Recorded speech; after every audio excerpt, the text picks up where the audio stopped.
Right, here we go. Ooh. Ooh, it's very, very hot up here in the loft here at Harold Road. This is why I'm wearing a vest. I'm not here just to do all this. I'm not, honestly, I'm not here. Welcome back to Harold Road with me, JB Jubsy. No, there's no wig today. We're carrying on with Project Demelza. Now, we started this last week on this Helgen Class 749. And it's been great. It's had a great reception. It's good to know that some of you out there actually do still have Helgen Class 47s in your fleet. And there's been quite a lot of interest in how I was detailing that. Today we're going to be having a look at doing some weathering work on it. Now, I'm not sure how far we're going to get with this, to be fair with you, because I haven't got a great deal of time. I have other commitments, you see.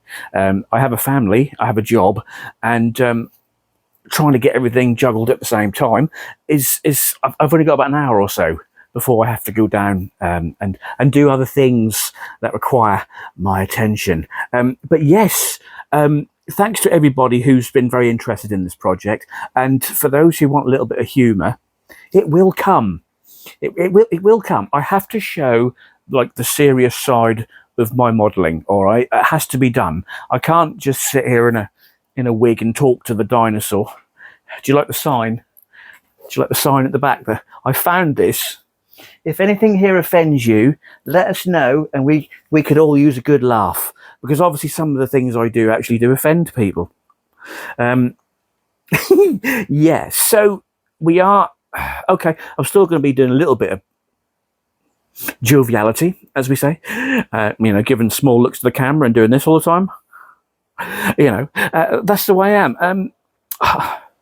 It's really, really difficult to find the right balance at the moment, because a lot of 50% of you want me to act like a child and have the dancing toy and be all smutty and rude, and the other half want to see a little bit of serious modelling. And now I am a serious modeller. I've been modelling model trains, that is. I've been modelling model trains for the best part of... My first train set was way back 1981, 82. Now, my first train set, my mother bought for me, and we went up to my local model railway shop, which is now just a toy shop. I think they still do sell model railways. It was called F.A. Kerrison's, and it was on Elsham Road in Norwich. And Mum bought me a Hornby Duchess of Sutherland train set. Now, I remember being pleased as punch when Mum bought me this thing, and I remember walking down from the Kerrisons to the co-op, because Mum needed to go to the co-op, and I remember standing there with this massive box, and I don't know why I wanted the Duchess of Sutherland, because I think it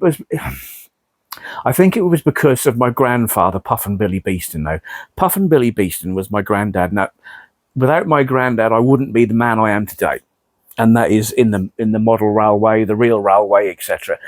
My granddad, William Beeston, i.e. Puffing Billy Beeston, because he always used to have a roll up on the go when he was driving his engines.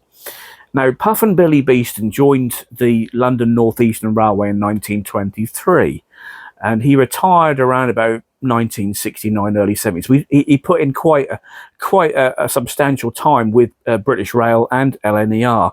Now, he started as a cleaner, as they always do, and then he moved up to fireman. And by 1951, my grandfather, Puffin Billy Beeston, was on Top Link. He was one of the big drivers based at Thorpe Station, Shed 32A. Now, my son, I know I'm being a bit serious. I'm just telling you a little bit of story. My son found a picture. It's a picture postcard. And this is the picture that my grandfather used to show me when I was very young. And I used to sit on his knee. Now, it's one of his favourite locomotives that came to Norwich Shed in 1951. In fact, it was the first locomotive that my granddad fell in love with, because he used to drive all sorts of steam engines, from like J15s, J38s, most of the LNER stuff. And he moved on to Britannia Pacific 7MTs. Now, my son found this picture, postcard and just said, do you remember what we were talking about? And you said about the picture that your granddad used to show you when he used to bounce you on your knee and tell you all about steam trains. Well, he's found it in a box, and to look at this picture actually makes me feel quite emotional. And I know I'm being serious here, but this is the picture that my granddad, Puffin Billy Beeston, used to show me. I think you can see that when I was very young. And it's a picture of Oliver Cromwell, that's 70013, when it was preserved at Bressingham. Now, I don't know where my son found this. It's just suddenly appeared. And to hold this and see this again after so many years. Puffin Billy Beeston passed away in 1984. So I haven't got him here. He would have been over 100 by now. But this picture, it's amazing where this picture has come from. And I still don't know where my son found it. But he actually found this today in a box. I think it may have been in some of Uncle Harold's stuff, as Uncle Harold actually also worked on the railway. So I imagine he may have been looking through some of Uncle Harold's stuff. It must have been in there. There's no way this postcard has just suddenly appeared. But yeah, this is a lovely memory. And as I say, just looking at it reminds me of great times with my granddad. And my granddad made me what I am today. As I said, if it wasn't for Granddad, I wouldn't have worked on the railways. I wouldn't have had model railways. I wouldn't be sitting here now talking to you. I'd probably be a football supporter or something down the pub getting drunk. Anyway, I thought I'd just share that with you. Isn't that a lovely... I've got a tear in my eye of memories of Granddad. He was known as Rhubarb Granddad as well, because where Granddad and Nanny lived, when they moved into the estate in the early 20s, mid-20s, I think it is, they had these large gardens. So Granddad, being Granddad, he turned his garden into an allotment. And I can remember being a very small boy, and he used to grow lots of rhubarb down the bottom of the garden. And I used to call him Rhubarb Granddad because he used to grow all this rhubarb, gooseberries. What else did he used to grow? Apples, blackberries, potatoes, raspberries, you name it. Most of the sorry, my local just fell over. Most of the things that potatoes, things that people used to grow, but you know, his garden was an allotment. And I don't know where I'm going now. I'm just talking about Rhubarb Granddad. Yeah, Rhubarb Granddad. So let's, yeah, so thanks to everybody who's got involved with this Project Demelza. It seems to be, as I say, lots of people are interested in it. I've ordered some nameplates from Fox. Hopefully they're going to fit, because sometimes nameplates don't normally, they're not, the printed nameplates on a Helgen Class 47 are sometimes bigger. So we'll find that out. But I've got the nameplates here. So I think what we're going to do today, we'll just literally do a pin wash, get that out of the way. I'll show you another loco I bought, nice and cheap as well. And also someone's very interested in this little. Someone sent a lovely message saying, I'm very interested in your little Hornby 08 Shunter. So we'll have a look at that in a second as well. So thanks to everybody who's interested in Demelza. We'll crack on with that. For those who want a little bit of humour, wigs, etc., I'm going to have to do that when it's not so hot up here, because honestly, I've got a tiny fan down here and it's not doing any justice at all. It's still really, it's been 26 degrees here in Norwich today, and it's quite warm. You know, I've got the lager on the go and everything. So without further ado, we're done that. If you want the humour, that will come soon. I will do a silly video, I promise. You know, we're not all just going to sit here crying over Granddad. I just want to share that story. So without further ado, let's move on to Demelza. I'll show you the other purchase I've got as well, and have a look at this little shunter. So let's get on with it. Right, so a new toy has arrived this week. I think I've gone into a bit of a colas fetish. I was on Ellis Clark's trains this week and got this little bargain here, 37421. Needs a little bit of work, as you can see. It does run perfectly. It was DCC fitted, so I've taken the chip out and stuck a 21 pin blanking plate in it. All runs lovely, all the lights work, etc. So that's going to be a future project. Just thought I'd show you that. It's alright, isn't it? I know Nathan Sustons, if you're watching this, Nathan, you got a little bit moist over this when it came into work the other day, and you also want to buy one even though you haven't got a train set. That's how much Colas means to Nathan Sustons. There you go, Nathan. Have a good look at that, mate. And in front of you also, Colas rail. Look at that. 47749. Now, let me just move this out of the way. Let me just quickly move on to the shunter, because someone was really interested in this shunter. This is a Hornby shunter in Network Rail Yellow, and it's 08417. Now, this is my little test engine. This goes everywhere if there's a track problem or if there's a points problem. This is the go-to locomotive for finding any faults rather than use a big loco. Yes, it's been heavily weathered. It's been weathered taste. I've got to do the roof again because it does get a lot of use by me picking it up there. But yes, it's a nice little loco. It can shunt wagons around. But yes, I'll get that nice and close for you. I can't remember your name, mate. I know you want to see more of it. There you go. It does need a bit of a refresh soon, so I will refresh the weathering on that. But you want to see a little bit more of 08417. So there you go, sir. I do like to make people happy if they're interested in something, or you know, I'll be there to show you. Anyway, so what are we doing with Demelza? Right, so I need to come off the tripod now, because I'll show you what I've quickly done to the fuel tank. So on Bank Holiday Monday, I had half an hour spare before we went to the seaside, and I removed the fuel tanks, which you can remove, fuel tanks battery box I should say, and I've detailed the fuel pipes by using some Humbrol matte orange, and then I've just gone over the fuel box battery box covers with a little bit of yellow, and just done the just gone over the fuel gauge with a little bit of white. What we're going to do today, if we got time, we're going to do what's called a pin wash. Now, I will show you how to do that, and it does bring your model loco to life. Now, before we start anything, if you look at the windows, I have used something called Mascol. Now, just reach across and get that for you.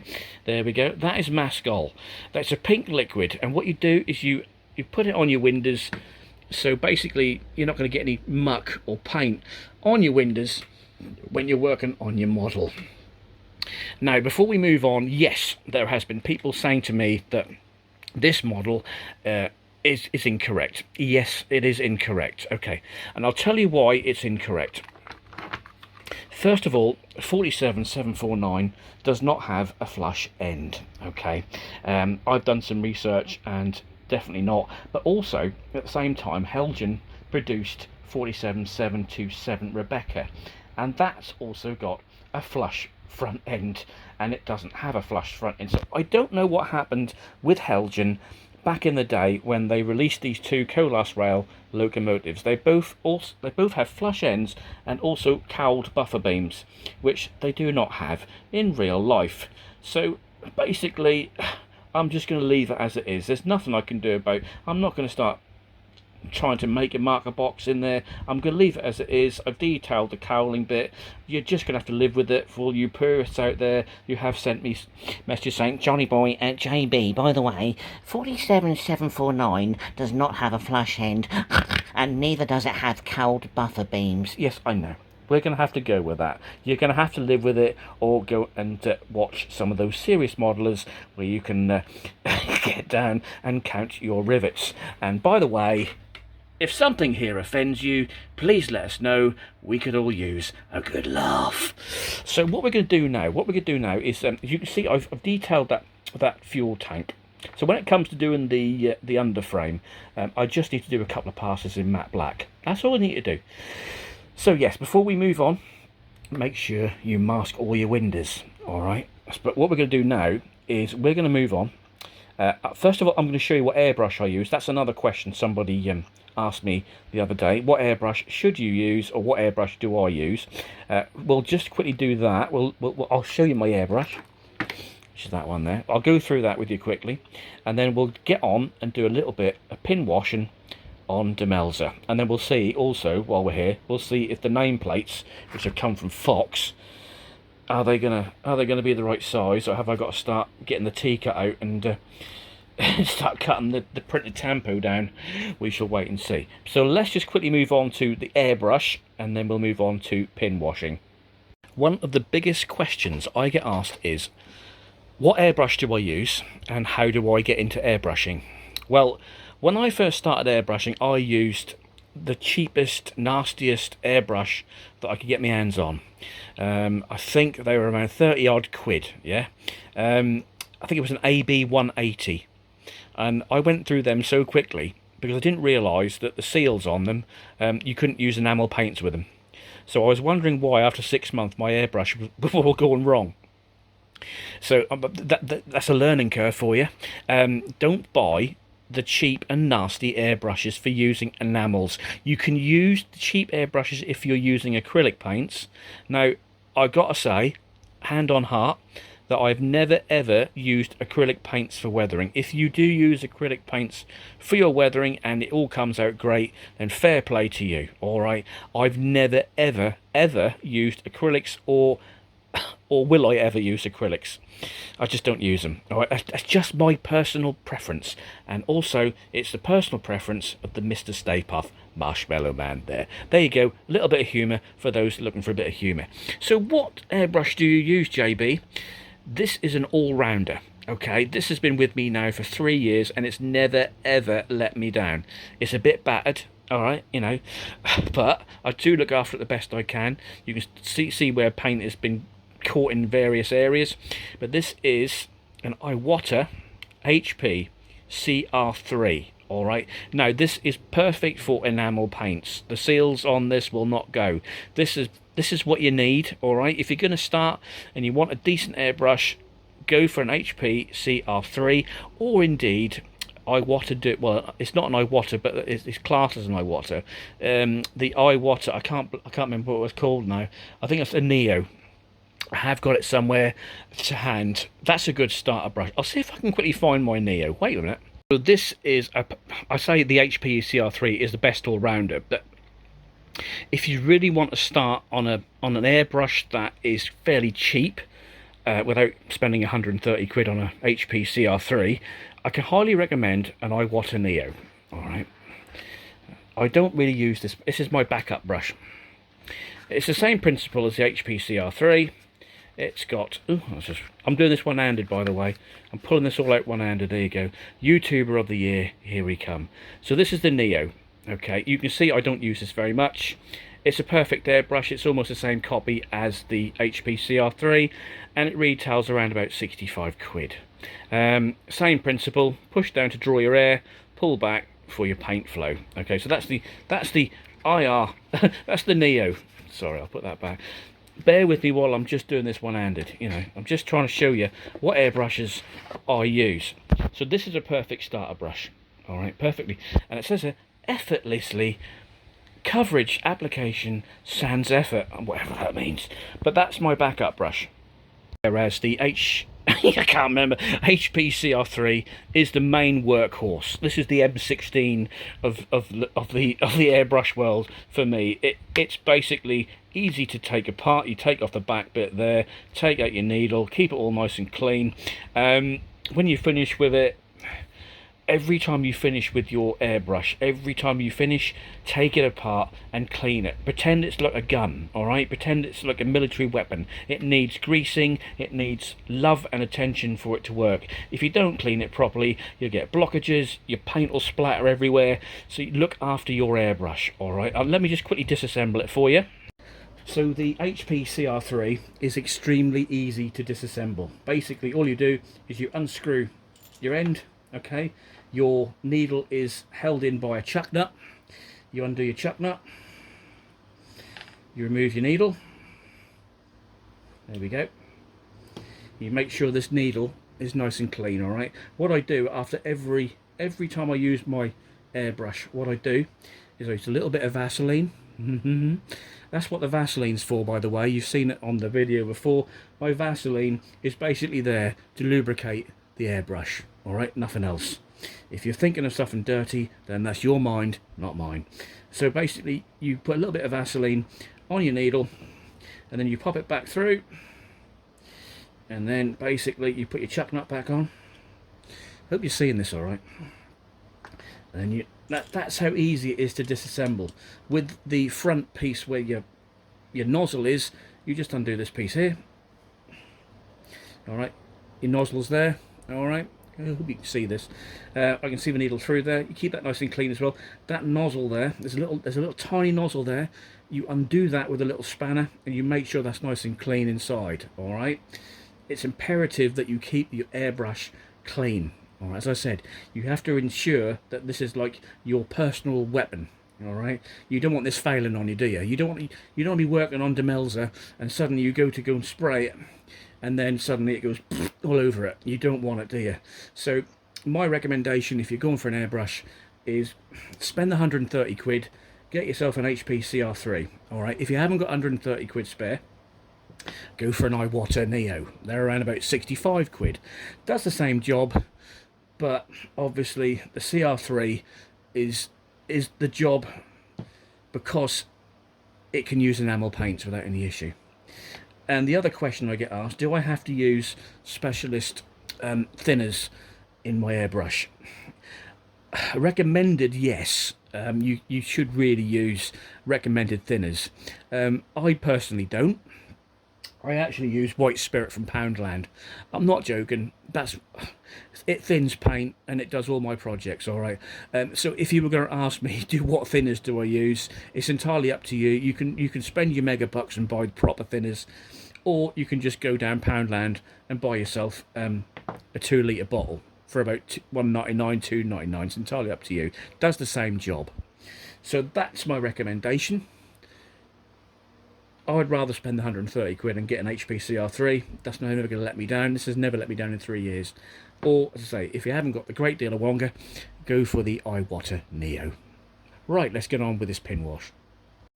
Right, I forgot to tell you what compressor I use. Underneath the desk, there we are. Underneath the desk is my setup. It's basically just a compressor with an air tank on it. That's all it is. And then you've got your air pipe going up. I have a moisture trap. That's a bit dirty, I know. There's a moisture trap, and then the HP CR3 just sits there in the cradle when I need to use it. So that's my setup basically. The HP CR3, moisture trap, air line into a compressor with a small air tank. These are around about 85, 90 quid. I think you can probably get them actually cheaper.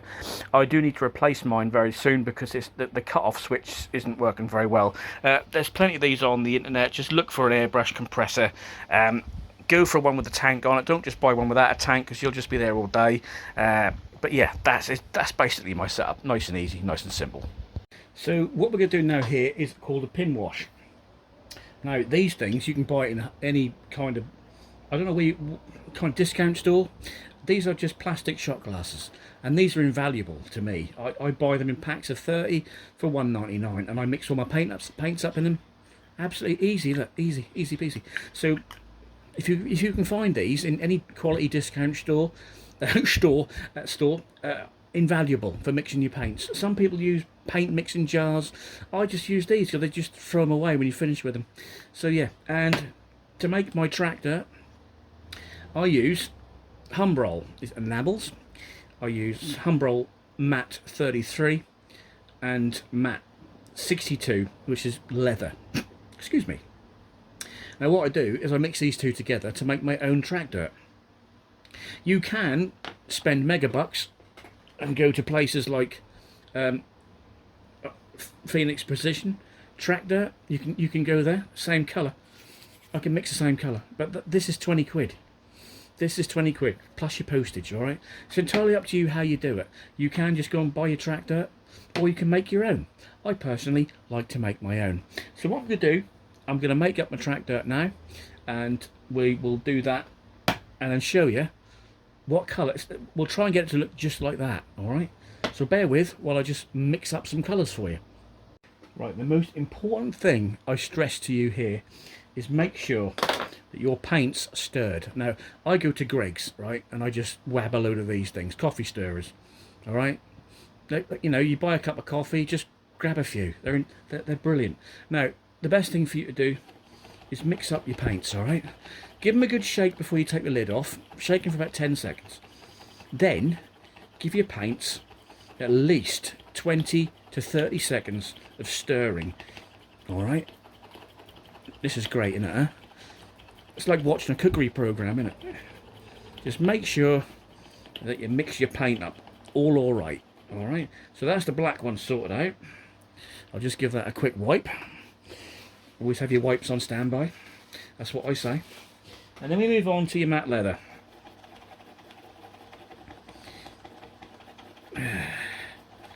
I mean, I could have done this off camera, but you know, we're going to make this track dirt colour the same as Precision, Phoenix Precision's paints. All right, so that's a good mix there. All right, so I'll just pop that down there. So you get your shot glass coming in there. All right, a little bit of black. Ooh, yeah, that's quite good. And then a little bit of the old matte leather. There we go. All in the same pot. And what we need to do now is mix them all up. Here we go. Now sometimes the black overpowers the matte leather, so I'm just going to mix it all up here. It's starting to turn a bit browny. I might just have to add a little bit more leather, because it's now, you see that it's gone a bit brown. In fact, actually I'm quite happy with that. That'll do lovely. Yeah, right, what we could do now, I'm happy with that. That's looking good. I'll just give my stick a quick wipe. Pop that back. Then you get another shot glass. Yeah. And then you pour your mixture. There you go. That's quite a lot in there. There's quite a lot in there. More than I need, really. So I'll have to put that into some kind of jar. So the original container we can now bin. And now we need to thin this to 50-50, yeah? So you can see just about, you know, that looks pretty. There's about, what, ½ inch there, maybe an inch. So we'll just add a little bit of thinners. Now I use these like pipettes. Yeah, pipettes, can you see me? Here it comes, there it is, pipettes. And then what we're going to do, we'll put some thinners in there. Well, it's not thinners, it's actually white spirit, which I got from the local hardware shop or B&Q, wherever you know, or even Poundland. As I said, Poundland do they actually do the same thing. So that's nearly roughly half and half. Yeah, we're saying half and half. All right, put that down. It has to be the consistency of milk. All right. So I'm going to get a cotton bud now. I'm going to stir that up. Now, what I'll do is I'll just drag it up the side to see if it looks like the consistency of milk, which it does. Yeah, that's looking good. What I'll do later on, because I've got quite a bit here, I'll pop all this, what I don't use, into a Tamiya paint pot. I'll show you that in a moment, and I'll seal that for later use. So I'm giving this a good stir. Right, there you go. I'm happy with that. I'm just going to get rid of the dirty old cotton bud. So now we've got our mixture. So what we need to do now, I'm doing this live by the way, is a very thin paintbrush, yeah?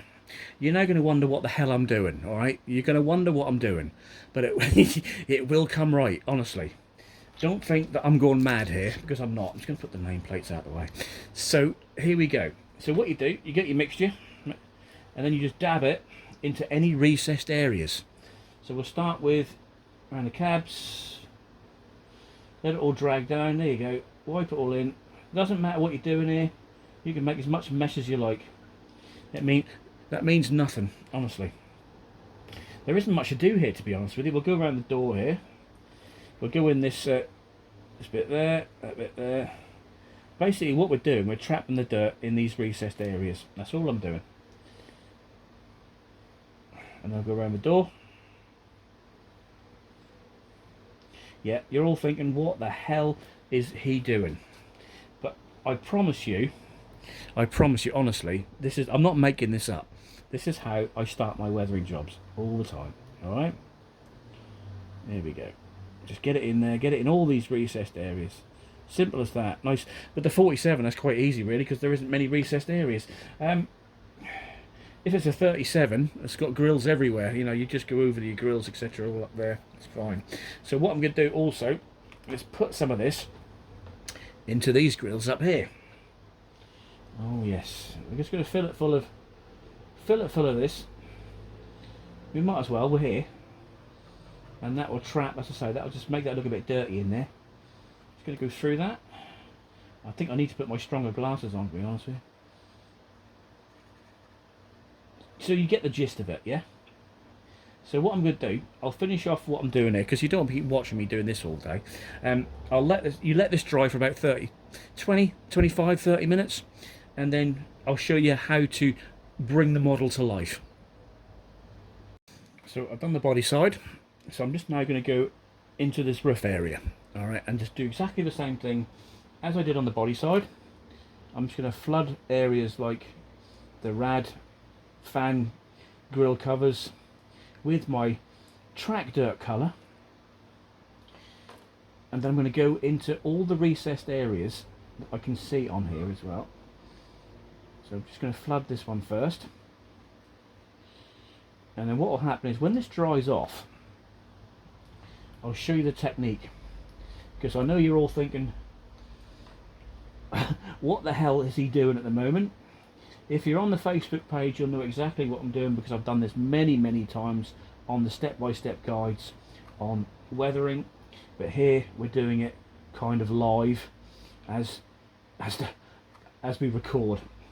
So I'm now going to go into like areas like this, flooding the area. There we go.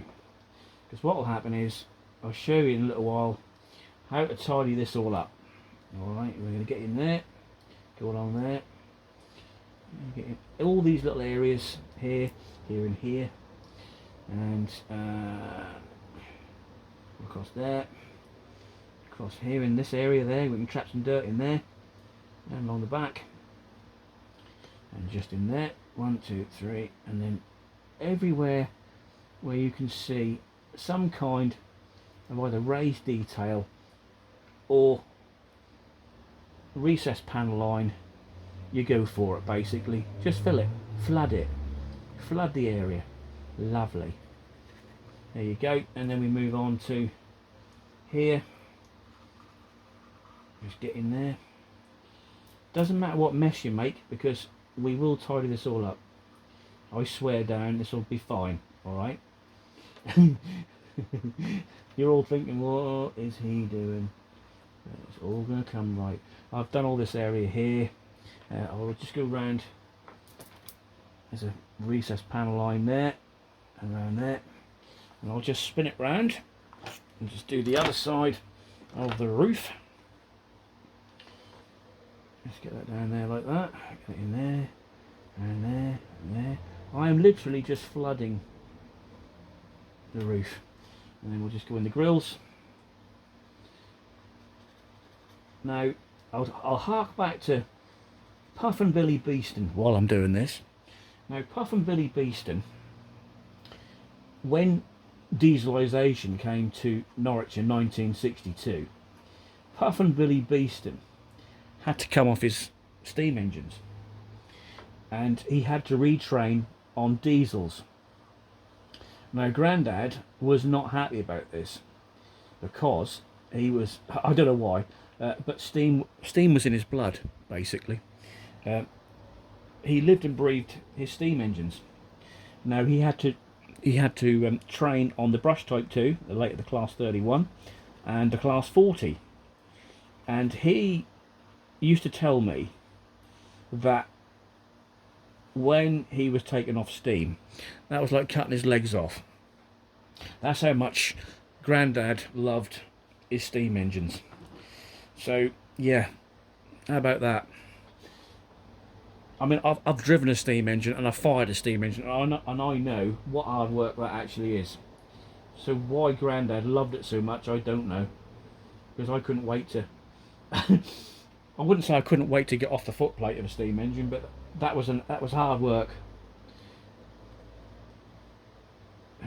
Please don't worry, I can just, everyone's watching this with a with a bag of nuts or whatever, or a cup of tea or a beer, and thinking, what is he doing? But believe me, it will all be fine. And I think we can almost start on the other side now, and then we'll start the magic. Right, let me just turn this over. What we do now is we just start wiping. Just simple as that. You can use a moistened cotton bud, entirely up to you, and all you're doing is just wiping away any excess paint, and the paint that you've put in the recessed panel lines will now stay in place. Please excuse the fact my model is moving around everywhere. Should really be in a cradle, but there you go. So already that's looking quite good. Happy with that. Just going to tidy up that door a little bit. And just remember that dirt always travels downward. Do not wipe vertically, alright? I meant don't wipe horizontally. Silly boy. Just all this cotton bud's got is a little bit of tea, a little bit of white spirit on it. There you go. Super job. Look at that. And you can see the dirt is now trapped there. And you just keep wiping until you're happy, basically. And let's go around here. I'll wipe that clean as well. There you go. And you can see that the dirt is trapped. Look at that. It doesn't matter if you get smudges on there, because we just wipe it all off. I'll just get my stick. There you go. It don't matter. You could even make streaks this way. You can, honestly. You can make streaks if you want to. I'll show you a little trick. If you want to make a streak, right? Okay, we'll do a streak. Not that I want a streak, but we'll do a streak. So I've got my mixture, yeah. This is how to do a streak.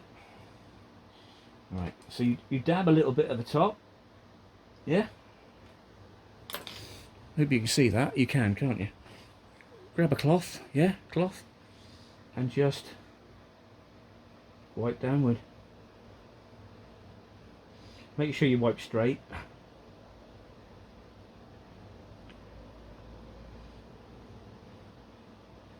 There you go. That is a technique to make streaking. It's entirely up to you if you want to do streaking. If not, I'm not having any streaks myself, so I'll just get rid of it. I don't want these streaks because I'm going to mat this right down. But yeah, you just literally put your paint at the top on the camtrail and just wipe. All right. So yeah, we're nearly there with that. But that's how to do streaking as well. If you want to do streaking, a little bit of paint at the top there, wipe it down. In fact, I've still got streaks there, so I need to get rid of them. I don't want streaks. I don't mind a little bit of streaking, but not too much. Let's just get rid of that and clean it all up. There you go. But don't obviously go too mad. You do want to start rubbing your decals off, do you? So there you go. So yeah, there you go. Just literally, just keep going until you're happy. You can do, say, do streaks. Entirely up to you. There you go. And as I said, don't forget, your end product should always be downward. All right. I'm just going to finish off this cab end, and then we'll see. We'll then turn our attention to the roof. Right. So there you have it. That's one side done. That's called a pin wash. Yeah. So you can see all the dirt is trapped in all these areas. Yeah. So all I've got to do now is move on to the roof, and I'll start cleaning that up as well. So it looks a little bit rough, doesn't it? Okay, so we're just now going to wipe away all this excess paint. I've got a little bit of my cloth is a little bit on the damp side. Here we go. I'm just going to clean this all up now. Simple as that. You can clearly see my cloth has got some damp. You don't soak it, yeah? Don't soak it. Just damp. damp white spirit on a cloth. You know what I mean, don't you? A damp cloth is what I mean. God, blimey, John, get it right. So now I'll just turn my attention to the dry bit. I've just you know, we're now on a dry bit. Now what's happening is that roof dirt, track dirt, roofy, that's all soaked in. So we'll have a look at that now I've done it. Right, so there you have it. I've cleaned it all up. You may have thought I was going a little bit mad there, but as you can see, dirt is trapped in recessed areas, making it look realistic already. Same with the roof. Dirt is trapped in recessed panel lines and in the grills. So literally all you need to do is just use your track dirt colour into all recessed areas, let it dry for about 20 minutes, then using cotton buds or lint-free cloth with some, you know, dampened cloth with a little bit of white spirit. There you go. It's starting to look good already, isn't it? Alright, so we'll leave it for now. We will just check the nameplates, because I've got a horrible feeling that the printed tampo is going to be bigger than the actual nameplate that I've got from Fox. So let's shall we do that live? Yeah, let's do that live. Right, this is going to be the moment of truth. Oh, let's just see what my track dirt colour was like compared to I tell you what, there ain't much in it, is there? Eh? So this is 20 quid. That's what, 6 quid? Is that £2.99 for a 15mm tinlet? Yeah, look. Track dirt, matte black, matte leather. Anyway, moving on. Get rid of that. So we've got the nameplates from Fox, as you can see. So I'm now going to undo. Look at that. That's a handy little thing, isn't it? Right, here we go. Moment of truth. Ooh. Now, when I cut nameplates, I use some very sharp skizzers, because you don't want to be bending any of this, do you? So I'm just going to get my skizzers, and we'll cut through the fret. This is interesting, me watching me do this. So what I do is I cut close to the edge first, away from the nameplate, that is. So I cut along just inside here. Okay, I'm just going to cut that. These scissors are very, very sharp. I tell you what, I'm having trouble getting through the. I might have to use another pair of scissors to get through this. Cool. That's not having any of that. So I'll have to get another pair of scissors and try it. All right, I've got the big boys. I've got the big Rolson. Big Rolsons coming out of here. So we're going to cut through this now. This will go through like a knife through butter, he says. Oh, this is not embarrassing at all. This isn't normal. Oh, there we go. We're through. Here we go. And then cut the end. And I just got to move round to the other side. I thought that weren't going to cut through then. I thought we'd have to resort to violence then, but we don't need to. It's going to be all right. It's going to be all right. Here we go again. You have to cut through. Takes a little bit of. Oh, I tell you what. I think what I'll do is I will cut this and come back to you, because this is going to. We'll be here all night. Right. So, Big Rolson got there in the end. So we're left with your nameplates with a little bit of fret on either side, yeah? See that? See that little lug sticking out there? So we'll get Baby Rolson just to cut as close as I can to the edge of the nameplate, alright? Cut that off so it's nice and flush, and then we'll cut the other end. Just get that off. So place your scissors against the edge of your nameplate and snip. Now hopefully, if I turn this around, we should see a nameplate. There you go. Hopefully you can see that. That may be out of focus. If the edge has a burr on the end of it, okay, you just get a little file, and then my file is literally there. Again, I'm not advertising Rolson, but there you go. There's a little burr on there. I'll just flush that. You don't want a burr on the end there, because that will look really out of place on your model. So I'll just go over that. There you go. Make sure it's nice and smooth. Run my, so there's still a little bit there. Oh, that's smooth now. So now let's a moment of truth here. Let's see if the plate is actually smaller than the actual tampo print. I'm going to offer it up, and oh yes, slightly bigger. Oh, I don't know. I might get away with that. I think I'll just about get away with that. There you go.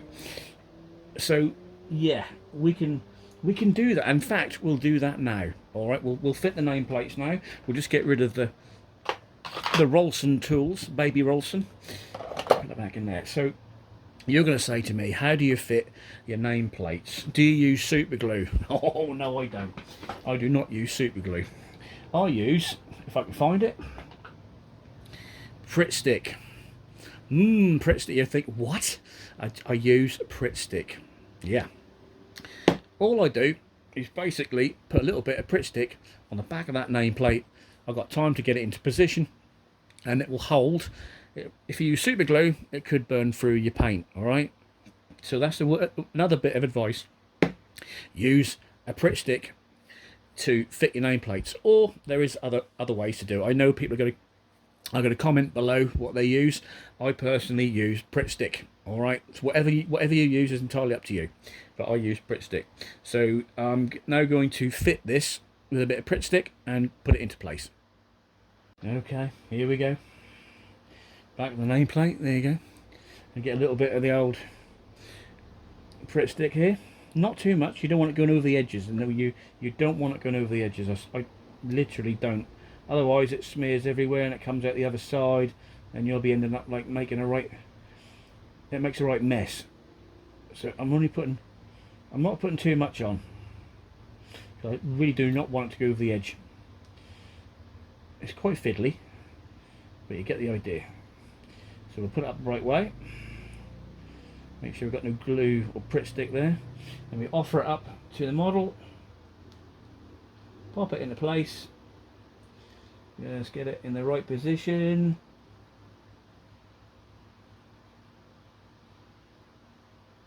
There we have it. And the fact that you've got time to actually put the nameplate in place because you're using Pritt stick makes it even better. So that's nice and straight. I've got time to straighten it up. Move the model around here. And there you go. Nameplate fitted. Super job. Right, so the nameplates are fitted. We're going to call it a day now because obviously we've been on this for quite a while. I've got things to do. So we've done a pin wash. You know how to do a pin wash now. The roof's all done. The nameplates from Fox are fitted. All right, so we've done a pin wash. We fitted the nameplates. The nameplates are very, very, very tinily out. There's a little bit of edging on the tampo print still showing, but you can get away with it. It's not that bad. I don't particularly want to start getting T-cut on and start scraping away just in case that yellow paint does actually come away. The Helgen model itself is a great model. Okay. I still think there is room for a Helgen Class 47 on anyone's layout, to be fair with you. They were great models where they were introduced in the early 2000s. I rate, especially with the steel wheels, the later versions, definitely. I couldn't really tell you, although I was Mr. Helgen at one point, I can't actually tell you how many Helgen Class 47s came out with steel wheels. There was a problem with the brass wheels. They constantly wanted cleaning, but if you keep the brass wheels clean, there's no problem. I mean, I've got a few of these Helgen Class 47s still going, and they are great models. So that's it. That's your pin washing done. How to do that. A few techniques there, and we'll now move on to saying goodbye. Right, we're back in the loft. It's cooled down a bit now. I've had my tea. I've come back upstairs, and I've got the merch on. Yeah, what do you think? I love the merch. I love the shirt. It was really hot in here earlier on, so apologies for the My Protein gym shirt vest thing. Some of you may like it. I watched the intro back and I thought it looked a little bit like... But there you go. I only wore it because it was a bit hot up here. So there you go. That's part 2 of Project Demelza out of the way. So we've learned how to do a pin wash. We've learned how to fit nameplates. So hopefully some of the tips and skills I've shown you today, you can use them for yourselves. I'll put Granddad's picture there. It's funny how my son found that. Every time I look at that, it takes me back to being 5-6 years old. It really does. Anyway, yes, we will be moving on. So next week, part 3, we will be getting the airbrush out. So if you want to learn some airbrush techniques, we'll be doing that together. And I know some of you are going to be looking forward to that. Yeah. For those who want the silliness, it will come. It will be coming later on in June, all right, just before my birthday. I've got some plans for that, and I will pre-warn anyone on Facebook that the silly video will be coming. The ideas are in my head, believe you me. Yeah, that will be coming. But we're going to get this out of the way first. We've got more toys coming next week as well. We've got a Bachmann Class 37 new tooling coming next week, and I will be reviewing that. Something to look forward to. Also, another Hatton's Class 66 is coming as well. So we've got 2 new toys coming. So that'll be fun. We're looking at those. I can't wait to get my hands on the new Bachmann Class 37. That'll be good. But what livery will that be in? Wait and find out for that. Regarding the Helgen models, someone actually messaged me only today. They watched part 1 and they said, is it worth getting a Helgen Class 47?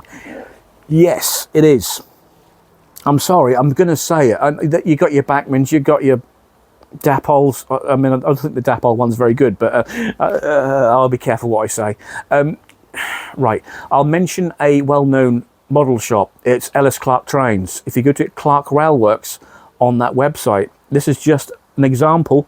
I went on there before filming this today, and there was 6 or 7 Helgen Class 47s on that Clark's Railworks website for sale, from £65 up to £90. Various liveries from Res, XP, the XP livery, Fosse Way and Cotswold. There was a Res 47, a couple of blue ones as well. This is just off the top of my head, and there was an RFD one there as well. Wilton Endeavour, I think it is. These all ranged from 60 quid to 90 quid, and yes, as long as you keep those wheels clean, this model will not let you down. It's easy to maintain. I can strip one of these down in 10 minutes. It's so easy. They maintenance wise, so easy to maintain. So if you're modeling on a budget and you want a 47, just go grab one. Seriously, you can see what we can do with them, and by next week when I weather this one will look awesome. So yeah, if you are modelling on a budget, yes, my recommendation is go and grab yourself a Helgen 47. To me, although they look a little bit on the fat side, they just look like a 47, and I know people agree with me as well. They certainly do. So with that in mind, I'll see you next week for part 3 when we get the airbrush out. I'll show you some airbrush techniques as well. We've learned how today to mix your paints and everything. You don't have to use your expensive thinners. We know what airbrush to use as well. Don't go and buy those cheap and nasty airbrushes if you're using enamel paints. Warning, warning, do not do it. Your airbrush won't last 5 minutes. Invest yourself in either an Iwata Neo or the HP CR3. You all right? HP CR3 a little bit more expensive, but you get what it says on the tin and it will last you for ages. This one, literally 3 years. Not let me down. Right, so with that in mind, big shout out to you all out there in Model Railway Land. Big shout out to Nathan Sussens and David Howman. He's asked me again to say hello to. Hello, David. Hello, David. How are you? Yes, yeah. I know both Nathan and David do not own model railways, but they enjoy looking at my model. And Nathan actually wants to buy a loco just to look at. Well, good luck with that one, mate. Anyway, until next week, I'll see you again here in the loft. Hopefully, it'll be a little bit more chilled temperature-wise, rather than the 27 degrees it was earlier on. So until next time, you all take care out there. I'll see you again soon. Bye-bye.